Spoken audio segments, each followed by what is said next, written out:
Okay, let's see if we can work out this difference between things that are independent and also things that are mutually exclusive. Okay, so first of all, let's look at the idea of things being independent. I have a large pile of 2p pieces here, so it might be getting a bit noisy. But if I get two 2p pieces, they're just ordinary 2p pieces, if I throw that coin up and it's landed, and if I throw this one up and it's landed, then we have either heads or tails, do we not? Now, it doesn't matter which one I lift off first, because the result of one of them doesn't affect the result of the other one. The 2p pieces aren't connected. The fact that this one is a tail has no impact on whether this one is a head or a tail. It could still be either. So that means if I let that off, that's a head. Those two events, that's an event, the tossing of that coin, that's an event, the tossing of that coin. Those two events are independent of each other. They didn't have an impact on what the outcome was for each of those two things. So I can do it again, and I got that one and that one again. Two independent events, two separate coins with no impact on each other. There we go, that time they're both tails. So events are independent if the outcome of one event doesn't affect the outcome of another. So another example of this is if we roll a dice. If I roll a dice, it can get either 1, 2, 3, 4, 5 or 6. If I roll it again, it doesn't matter what number I got the first time, I can still get either 1, 2, 3, 4, 5 or a 6. The first throw of the dice has no effect on the second throw of the dice. So those two events are said to be independent. Other events that are independent is if I take a pack of cards, 52 cards, and I select one card from that pack of 52. Let's say I pull out the 2 of hearts. If I then put that card back into the pack, so I still now have my pack of 52 cards, and I randomly select another card, that event is also independent, because I've got the same original pack of cards and I'm doing the experiment. I'm trying it for 2 different events and I'm doing it with exactly the same pack of cards. So they would also be independent. However, if I take a card out of the pack at random, say for example the 2 of hearts, and I do not put it back, then that does affect what I do next. So those events are not independent of each other. So one event has an effect on the other event. This is similar to the kind of experiment you see quite a lot in GCSE questions with bags of beads. If you have a bag of bead with 6 red beads and 6 green beads, and you take one bead out at random but don't put it back, that changes the number of beads in the bag, and it changes the number of red beads or the number of green beads. So you do have an impact on the second event. Those are not independent.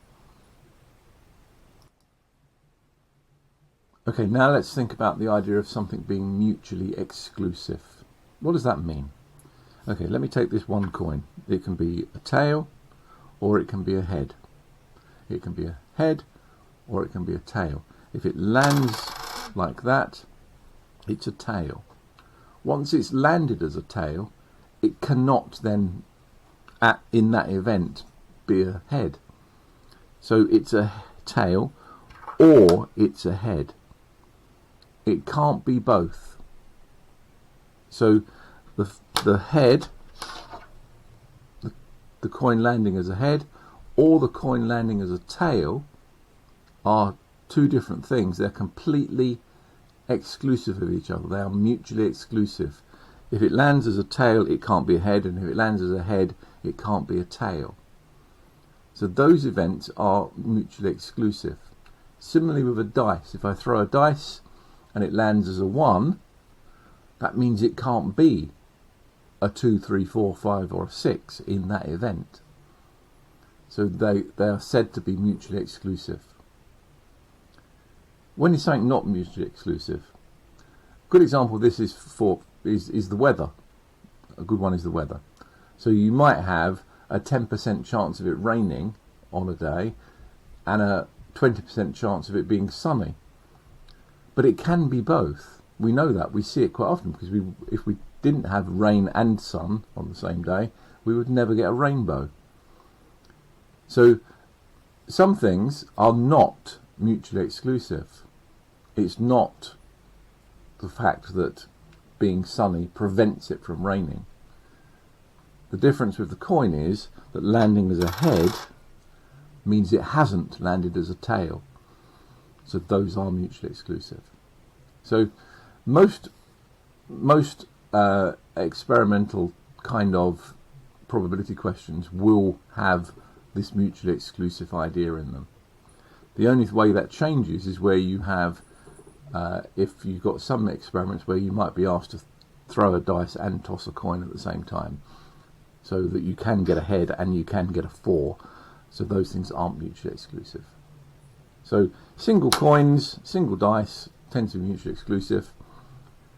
If you've got multiple coins, you've got independent events and so on. So try and get to understand the idea of independence, that being a head and that being a tail, those are independent, and mutually exclusive, this landing as a head means this coin cannot then land as a tail, it's already landed as a head. If you understand those two things, other questions in probability become a little bit easier. Now, one of the biggest problems that you appeared to have from the questions that you tried on Wednesday was what happens when you have several events. How do the probabilities aggregate? So I've got my pile of coins here, and I'm going to try and work through this with you to show you how the numbers of possibilities add up. Okay, and in fact, in most cases that cause complications, they don't add up, they multiply. So let's see if we can work through that. So if I toss a coin, I can get a head or I can get a tail. Okay, so a head or a tail. So I throw one coin, there are two possible outcomes, a head or a tail. If I then throw a second coin, and the first coin was a head, then I've still got this possibility of that second coin, it can be a head, or it can be a tail. And if the first coin was a tail, can't see that very well in this light I'm afraid, then the outcome of the second coin can be a head or a tail. And if I then throw a third coin, if the second coin was a head, I can then get on the third coin a head or a tail. That doesn't get changed. Similarly, if the second coin was a tail, I can get a head or a tail. I'm going to try and keep these lined up. And over here, if this coin was a head, I can still on the third coin get a head or a tail. And over here, if the second coin was a tail, I can get a head or a tail for the third coin. So now we see that these things get bigger and bigger and bigger as we go down here. So if there are two possibilities of what can happen when we try an event, i.e. heads or tails, when we carry out that event twice, there are then 4 possible outcomes, aren't there, of the second trial. I could have got a head and a head and a tail and a head, a tail and a tail. And if I do it 3 times, I've got 1, 2, 3, 4, 5, 6, 7, 8 possibilities. So for the first trial, where there's 2 possibilities, I had 2 possible outcomes overall. When I've done it the second time, there are 4 possibilities. I've done it the third time, there are 8 possibilities. So this is 2. This is 2 times 2. This is 2 times 2 times 2. So we're multiplying possibilities as we go through. Now, let's just turn that around slightly. When I toss 1 coin, the probability of getting a head is a half. So the probability of getting a head followed by a head is a half times a half. So I've got 1 out of 2 possibilities. The possibility of getting a head followed by a head followed by a head is a half times a half times a half. And a half times a half times a half is 1 over 2 times 1 over 2 times 1 over 2, which is 1 over 2 cubed, which is 1 over 8. So I've got 1 possibility. This is 1 possibility here out of 8 possibilities. So if I look at this screen here, I can see I've got that could have happened, that could have happened, that could have happened, that could have happened. So that's 4 things that could have happened. That could have happened, those 3, those 3, those 3, or those 3. And that's 8 different possible outcomes from tossing 3 coins. If I was to toss 4 coins, I'd have to multiply by 2 again, and I'd have 16 possible outcomes. So when we go along this line here, we multiply possibilities. Now I've laid it out that way because that's normally the way we'd lay this out. I'm just going to change that and get all my coins back together, and we're going to do it slightly differently. And we're going to say we can get a head or a tail. Then from the head we can get a head or a tail, and a head or a tail.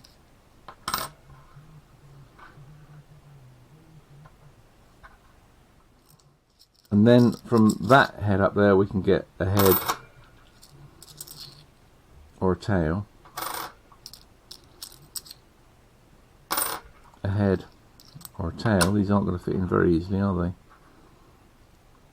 A head or a tail,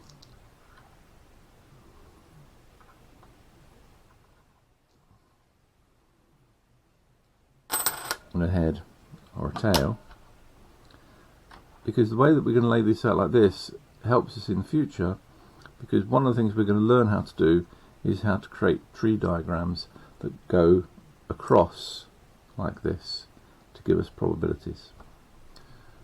But again, we can still see we've got these 8 possibilities.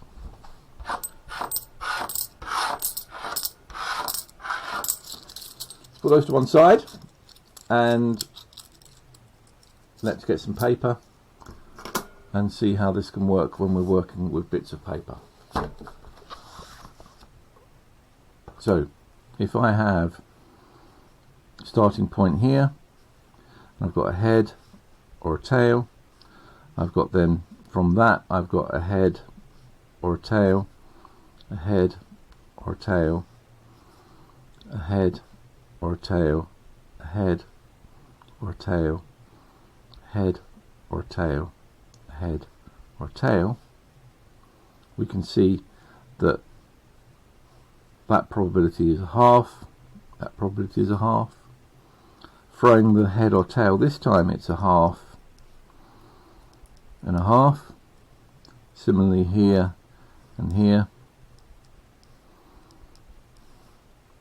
and we could go on and draw the rest of our what we call a probability tree.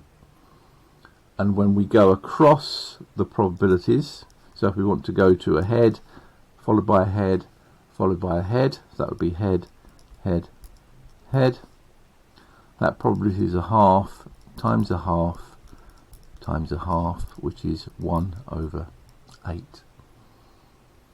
So probabilities multiply in this way. Let's try an example now with a dice. So with a dice I can get, let's say, probability of throwing a number which is less than 3. So if I throw my dice, which means I've got to get a 1 or a 2, and the alternative is a 3, 4, 5 or 6, and you can see, can you not, that on that first throw of the dice those two things are mutually exclusive. There's no number in that list that's in that list. So that's an exclusive list and that's an exclusive list. They're both exclusive, so they're mutually exclusive. What's the probability of throwing a 1 or a 2? Well, that's 2 possibilities out of a total of 6. So that's 2 out of 6, and that's 4 out of 6. Now that's 1/3 and 2/3. I'm just going to keep it like this so we remember that it is a dice that we're using here. The second throw, still a 1 or a 2, and then a 3, a 4, a 5 or a 6, and still we have 2 out of 6 and 4 out of 6 there, 2 out of 6 there, and 4 out of 6 there, and this again is the 1 and the 2, and this is the 3, the 4, the 5 and the 6. Now what is the probability of us getting a 1 or a 2 on both throws of the dice? Well, the way I like to do this is I just draw a dotted line down in between the two different events. That's the first event, that's the second event, and I say when we go across that dotted line, we multiply the probabilities. So to get along here, then along here, we have to go across the dotted line, so we get 2/6 times 2/6, which is 4/24, which simplifies to 4/36, doing my multiplications wrong here, 4/36, which simplifies to 1/9. And the probability of getting a number smaller than 3 followed by a number bigger than 3, so this is the probability of a number smaller than 3. We have to go along that route again, so we're here, and then a number bigger than 3 is we would go this way, so that would be 2/6 times 4/6, which is equal to then to 8/36, which is equal to 2/9. And we work out the probabilities this way. But remembering all the time that where we have independent events, we multiply across when we do more than one event.